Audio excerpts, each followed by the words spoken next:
இந்த பாறை பகுதிகளில் சிறு சிறு குன்றுகள் நம்ம பார்க்குறோம். இந்த குன்றுகளுக்கு நடுவில் ஒரு சமநில பகுதி அப்படி இருக்கிறத பார்க்குறோம். அதுக்கு கீழே அது பக்கத்தில் ஒரு குன்று, அதுக்கு கீழே சமநில பகுதிகள் இருக்கிறத பார்க்குறோம்.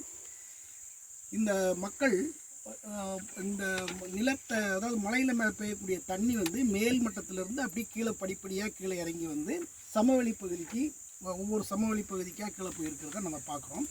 இதே முறையை வந்து கொழும்பம் பக்கத்தில் வரக்கூடிய அந்த அமராவதி ஆற்றில் அந்த விவசாயம் சார்ந்த பகுதிகளில் மேல் அடுக்கில் தண்ணி வந்து அது படிப்படியாக கீழே வந்து ஆற்று வரைக்கும் படிக்கிறத நம்ம பார்க்குறோம்.